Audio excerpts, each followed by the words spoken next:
It's no secret that the world is getting warmer. And the low-lying islands of the South Pacific are on the front line, as global warming causes sea levels to rise.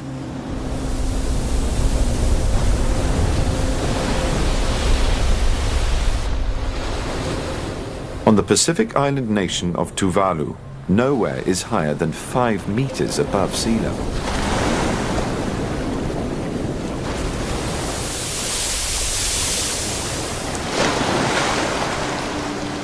Tuvalu's 9 atolls and islands are home to 12,000 people. Their contribution to global warming is tiny, but its impact on them is massive. Seawalls are the nation's only defense, but building higher walls is likely to prove futile. During big spring tides, seawater simply bubbles up through the ground.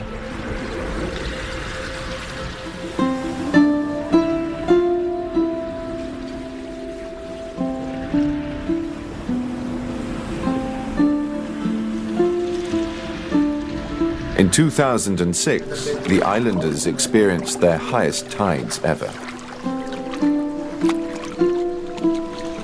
These islands could soon become uninhabitable. The seawater is poisoning the soil and groundwater.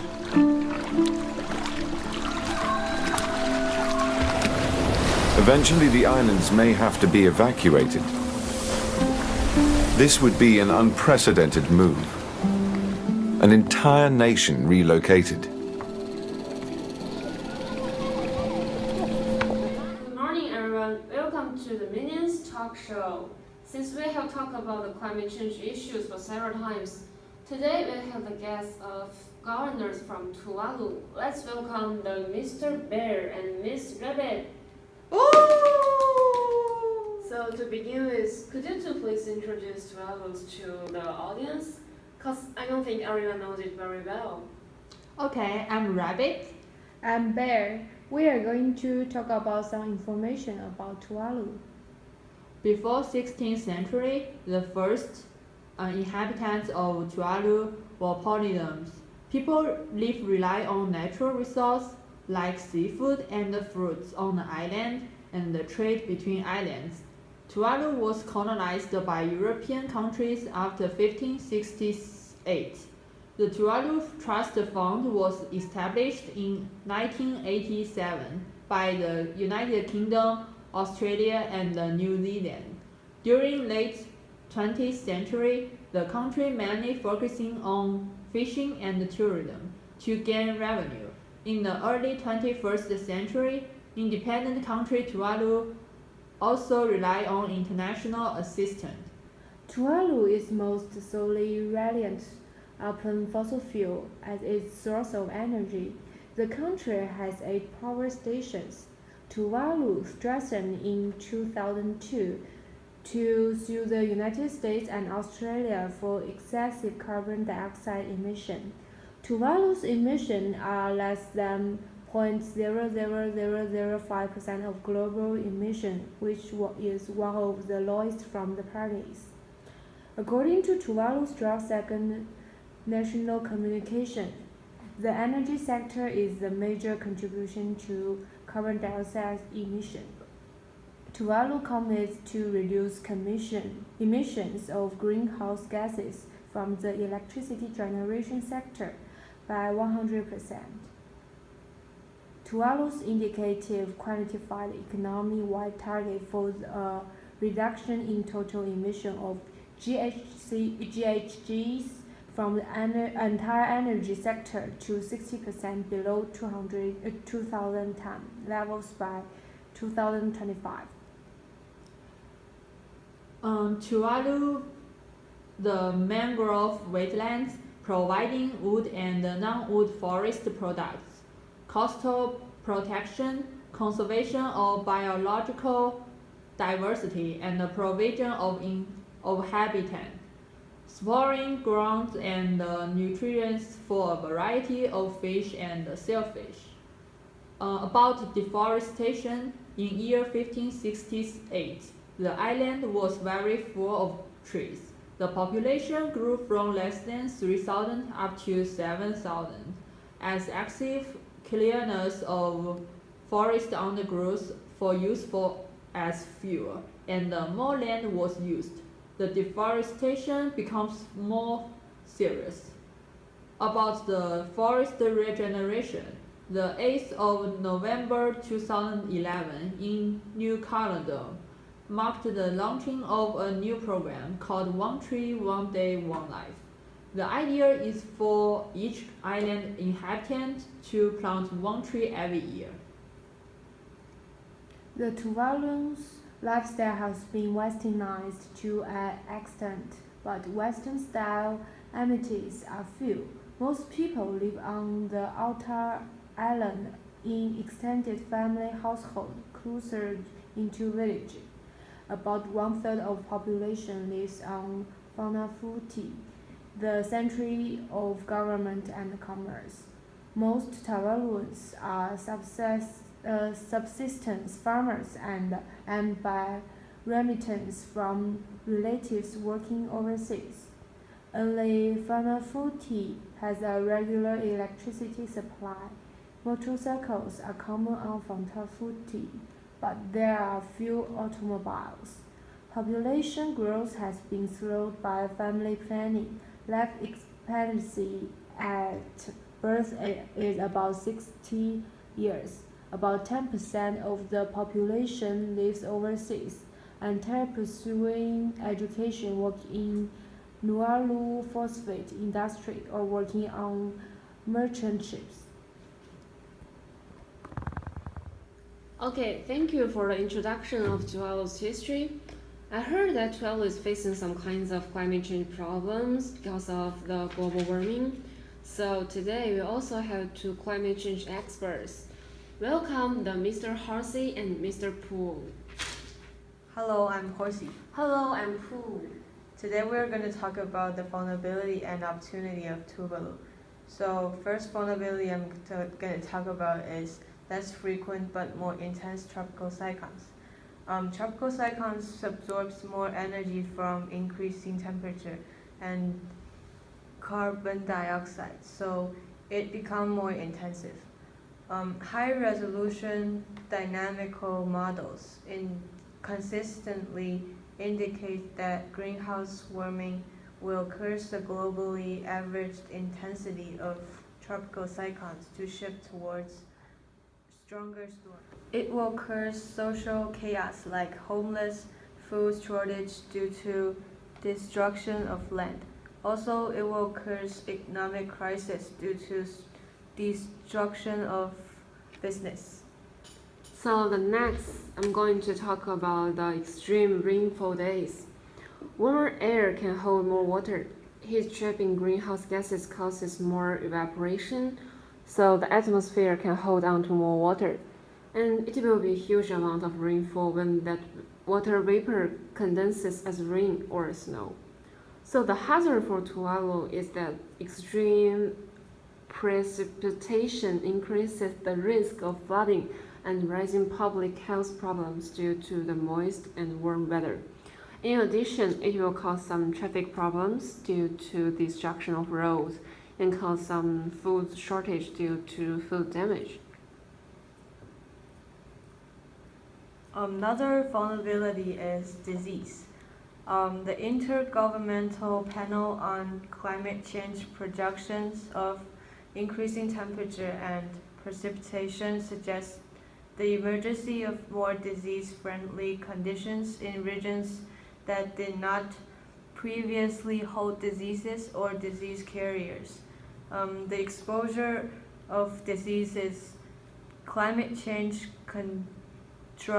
contribute to 150,000 deaths and 5 million illness each year.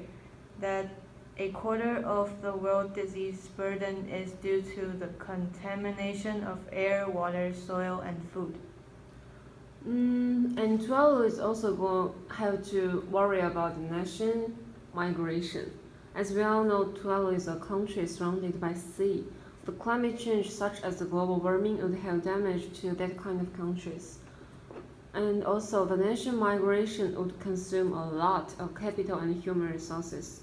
People need to be organized well, and they have to meet a large number of transportation to move out. And the government need to figure out a safe and comfortable place to move in.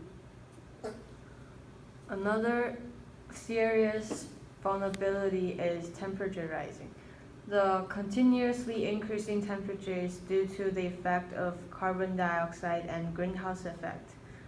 Due to the rising temperature, the number of hot days is increasing and the number of cool nights is decreasing. The rising temperature will also have effect on surface water temperature. But we have a good news is the international aid.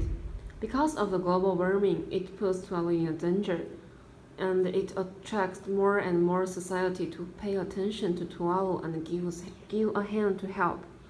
Within the help of the international countries, Tuvalu could build a better ecological atmosphere for a human aspect. The method of how to grow different crops and how to get clean water could increase the life quality. The ocean acidification is another vulnerability. The decreasing in the pH of Earth's oceans caused by the uptake of carbon dioxide from the atmosphere. The exposure is changing the marine food chain and coral reef ecosystem. We have always relied on the ocean's resource for food, reaction, transportations, and medicines. So the acidification will make humans get sick. One more opportunities for Tuvalu is to become a tourist country. The greenhouse gas emissions has caused the trend that this Pacific island would disappear in our sight in the future. Creating Tuvalu as a showcase of renewable energy is the clear intention. So islanders have been trying to maintain their unique social culture. Small is beautiful, and this opportunity will bring the growth in economy. The last vulnerability I'm going to talk about is about sea level rising. Since the global temperature is rising, the ice shell is melting and water density increased. The sea level increase will increase the impact of storm surge and coastal flooding. Also would submerge area which has low elevation. This would affect the sustainability of the society. The government would have the pressure to resettlement the victims.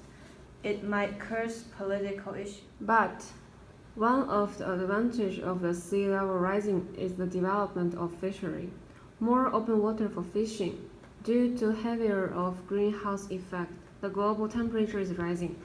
It might cause agricultural degradation, that the environment is not suitable for crops to grow, so people change their behavior.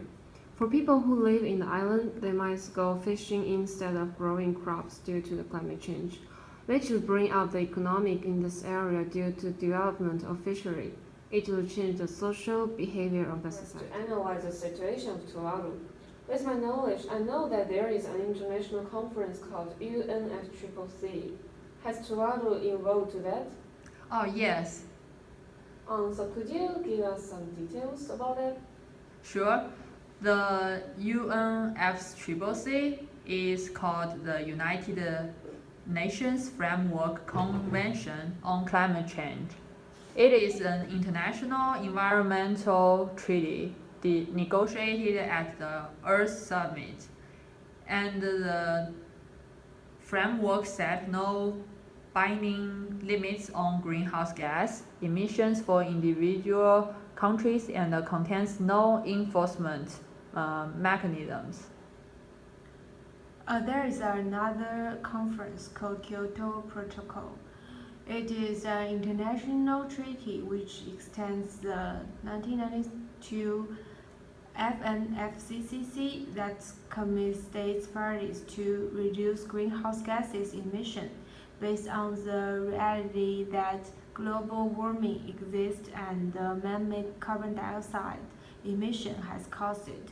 The Kyoto Protocol was adopted in Kyoto, Japan on 11 December 1997 and entered into force on 16 February 2005. And there are some changes of political platform for Tuvalu. Tuvalu was always thinking for ways to tackle climate change, like to build a fossil fuel-free society, and Tuvalu also trying to lead and appeal for awake by mention the future and the children, and seeking for fossil fuel-free future. Sublime the climate change problem to human rights issue. Tuvalu first got into the UNFCCC. The dates they signed the conference is June 8, 1992, and the date of ratification is October 26, 1993, and the date of entry into force is March 21st, 1994. The UNFCCC has been established by the international community to respond to the threat of climate change and is one of direct relevance to mitigation of greenhouse gas emission. When Tuvalu first got involved in UNFCCC, Tuvalu attended the convention, reported to greenhouse gases emission and contributed to help. And there are some important involvements for Tuvalu. The first is the COP13. It's in 2007 in Bali. The Tuvalu was combating adverse effects policies and measures for adaptation, and also provide new and additional financial resources. For example, LDC, Least Developed Countries Fund, and the Special Climate Change Fund, and also establish a burden sharing mechanism based on a levy on international aviation and maritime transport. It was used to support to the adaptation fund. COP15 is in Copenhagen, Denmark in 2009. It refused to sign Copenhagen deal and proposed changing at a maximum global warming of 2 degrees Celsius to 1.5 degrees Celsius. Realized mitigation and adaptation is more important than relocation. We have no export market and we want people to see what is actually happening in one of the countries. And the third involvement is COP16 in 2010 Cancun. We are disappointed with the outcome of Copenhagen. We did not come up with a meaningful way to tackle climate change. We are thinking for clear mandates to continue the Kyoto Protocol and a new mandate to create a legally binding agreement to implement the Bali Action Plan, and extremely exposed to ravages of climate change until economy of Tuvalu is threatened by severe weather events. COP17 is in Durban, South Africa in 2011. Urgency must be theme of this conference. Appeal for agreement on amendment and rules to the Kyoto Protocol. Appeal for agreement on a mandate to commence negotiation of a new protocol rule apparel with Kyoto Protocol. Taiwan is also allowed to participate as a full national member. And the COP21st is in Paris, France, 2015. We must currently cut greenhouse gases, transform the global economy to fossil fuel free. We want to be assured that our children and our grandchildren have a future. The Paris Treaty must be gender equality, and all actions should not adversely affect the natural environment. We join those conferences because it can enhance community livelihood and promote sustainable development by reducing adverse effects of climate change, variability, and extreme events.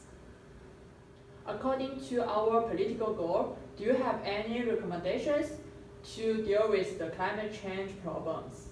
Yes, we do have some recommendation for you. My recommendation is to build 40 kilowatt solar energy system to generate electricity. We could see a reduction of up to 20% of the electricity needed by the capital of Tuvalu. There is a 40 kilowatt solar energy system now supply 5% of the electricity needed by the capital. Funatuti and in their first 14 months reduced Tuvalu's consumption of generator fuel shipped from New Zealand by about 17,000 liters. And this program will ultimately cost $3.2 million and build a solar system by using the foreign aid. And we could also import the solar panels or technology from New Zealand or Australia instead of US in order to eliminate the transportation fee. The program has some pros, which it has the sustainable energies. Solar energy is sustainable because there is no way we can overconsume, and it could reduce electricity cost. There are some cons about the project, which is associated with pollution because the solar panel contains some toxic chemicals which could be could be the pollution. And the energy store is very expensive.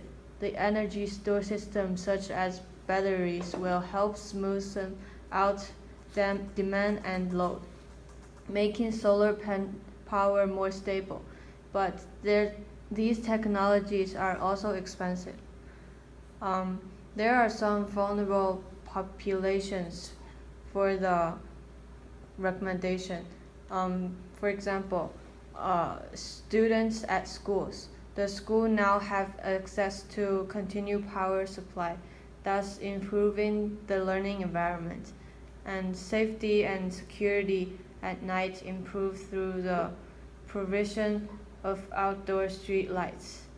Women and men, a gender groping study was undertaken during ESDP preparations, with a gender action plan and monitoring the evolution framework subsequently prepared.